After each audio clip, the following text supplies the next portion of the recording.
Baik, assalamualaikum warahmatullahi wabarakatuh. Halo teman-teman, di sini saya atas nama Vivi Sunarti Mangol dengan NIM 19311011 program studi pendidikan biologi. Di sini saya akan menjelaskan tentang spesies penyu dan spesies buaya, tapi terlebih dahulu yang saya bahas yaitu ciri-ciri umum film chordata. Chordata merupakan sekumpulan hewan yang memiliki tulang belakang. Film chordata merupakan kelompok hewan yang mencakup vertebrata, namun tidak semua chordata adalah vertebrata. Chordata berasal dari bahasa Yunani, yaitu chorda yang memiliki arti dawai, senar, ataupun tali. Sesuai dengan namanya, anggota kelompok chordata memiliki note chord atau chorda dorsalis, memanjang sebagai kerangka sumbu tumbuh. Animalia ini memiliki ciri-ciri multiseluler, heterotrof, eukariotik, dan tidak memiliki dinding sel. Seperti yang kita lihat pada gambar, ini merupakan gambar morfologi penyu, dan berikut adalah ciri-ciri dari spesies penyu. Secara morfologi, penyu mempunyai keunikan-keunikan tersendiri dibandingkan hewan-hewan lainnya. Tubuh penyu terbungkus oleh tempurung atau karapas keras yang berbentuk pipis serta dilapisi oleh zat tanduk. Karapas tersebut mempunyai fungsi sebagai pelindung alami dari predator. Penutup pada bagian dada dan perut disebut dengan plastron.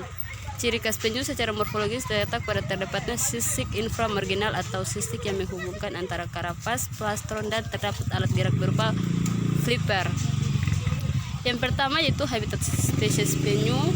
Sebagian besar spesies penyu dewasa ditemukan di perairan dangkal, pantai, teluk, laguna, dan muara. Beberapa juga menjelajah ke laut lepas. Penyu remaja dari beberapa spesies dapat ditemukan di teluk dan muara serta di laut. Yang kedua yaitu proses fisiologisnya. Proses fisiologis yang pertama itu sistem pencernaan. Penyu hijau merupakan reptil herbivora yang memakan rumput laut atau algae dan lamun atau seagrass yang tumbuh di sepanjang pantai sampai daerah terumbu karang.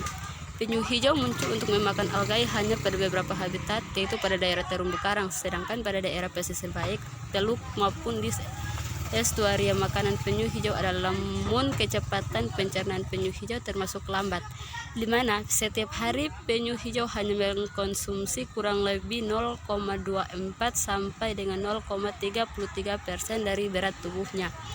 Selain itu, pencernaannya sangat bergantung kepada bakteri mikroflora selulosa dan protozoa, yaitu Trichozoa ciliata dan Solflagellae di dalam perut biasanya untuk membantu otot pencernaan. Berikut yaitu sistem respirasi. Penyu bernafas menggunakan paru-paru, dapat menahan nafas dalam air hingga 5 jam. Reptilia laut ini merupakan perenang yang handal. Penyu hijau dapat berenang dengan kecepatan 1,5 sampai 2,5 km per jam, sedangkan penyu belimbing 1,5 sampai 9,3 km per jam. Penyu dapat menyelam hingga ke dalam 100 meter untuk mencari makan. Namun kebanyakan dari mereka sering berada di daerah yang dangkal. Berikut adalah sistem reproduksi. Penyu naik ke darat untuk bertelur pada malam hari. Sang induk akan memilih tempat strategis untuk bertelur. Proses ini berlangsung selama 2-3 jam, mulai dari sang induk muncul di permukaan hingga kembali ke laut.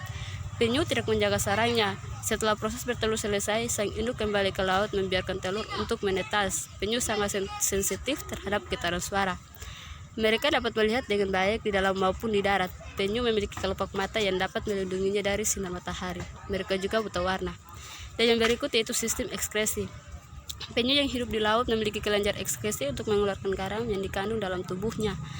Muara kelenjar ini adalah di dekat mata. Hasil ekskresi yang dihasilkan berupa air yang mengandung garam ketika penyu sedang bertelur, ketika seringkali melihatnya mengeluarkan semacam air mata. Dan yang terakhir yaitu sistem peredaran darah. Sistem peredaran darah pada penyu cukup sederhana, yaitu sistem terdiri dari jantung, pembuluh darah, dan arteri dan kapiler.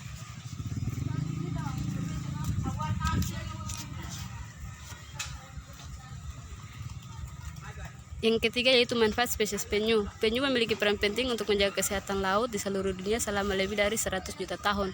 Peran itu antara lain menjaga fungsi terumbu karang supaya produktif hingga memindahkan nutrisi penting di perairan ke daratan atau di pantai. Klasifikasi penyu sebagai berikut, yaitu Kingdom Animalia, Phylum Chordata, kelas Reptilia, Ordo Testudinae, famili Chelonidae, genus Chelonia, dan spesies Chelonia sp.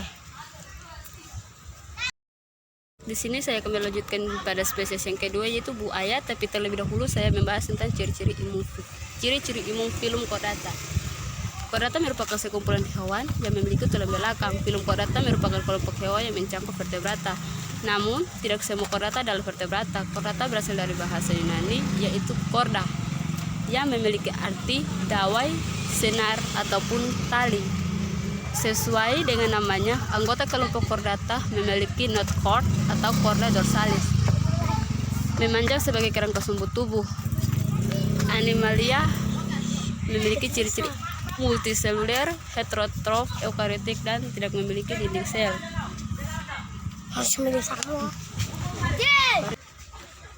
Berikut adalah gambar morfologi spesies buaya. Ciri-ciri umum kelas spesies buaya sebagai berikut, yaitu buaya adalah reptil bertubuh besar yang hidup di air. Secara ilmiah,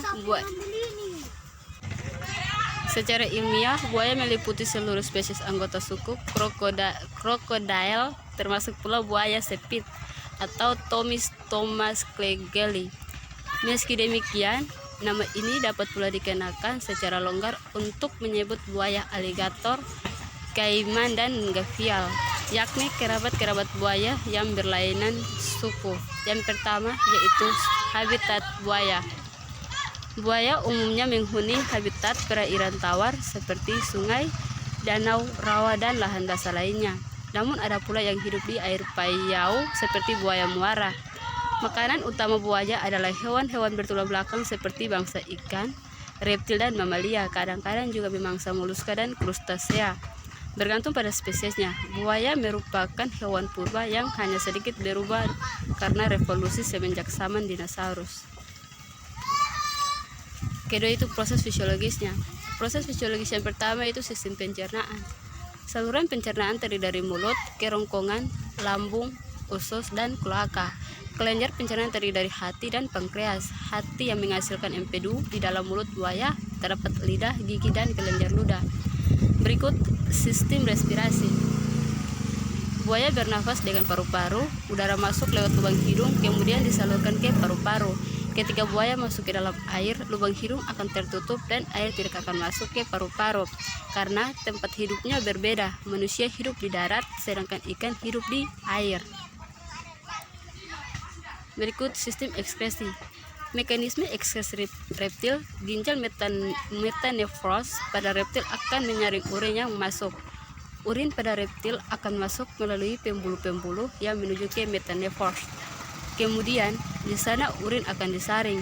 Buaya akan mengeluarkan asam urat dan amonia dalam fasesnya karena ginjalnya terletak berdekatan dengan usus. Berikut sistem peredaran darah. Salah satu reptil mempunyai peredaran darah yang unik, yaitu buaya. Saat buaya berada di air, dalam waktu yang lama jantung mengalirkan darah dari paru-paru ke perut dan organ lain. Organ peredaran darah mamalia terdiri dari jantung, pembuluh vena, dan pembuluh arteri. Terakhir yaitu sistem reproduksi. Reproduksi reptil, jantan memiliki satu atau dua penis yang meneruskan sperma dari kloaka mereka ke kloaka betina, dan pembuahan terjadi di dalam kloaka dan telur dibuahi meninggalkan tubuh betina melalui pembukaan pada kloaka. Dalam minoritas spesies, telur dipertahankan di dalam tubuh betina sampai mereka menetas. Yang ketiga yaitu manfaat dari spesies buaya. Selain digunakan sebagai sumber kulit dan daging, buaya juga merupakan atraksi wisata yang menarik di penangkaran buaya atau di kebun binatang. Pengunjung ditemani pawang dapat ikut memberi makan buaya. Sebagai pemangsa puncak atau apex predator, buaya berperan penting menjaga keseimbangan lingkungan. Dan yang keempat yaitu klasifikasi spesies buaya. Kingdom Animalia, Phylum Chordata, kelas Reptilia, Ordo Crocodile, famili Crocodile, genus Crocodylus, dan spesies Crocodylus sp. Sekian dari materi pembelajaran saya hari ini. Saya ucapkan wassalamualaikum warahmatullahi wabarakatuh.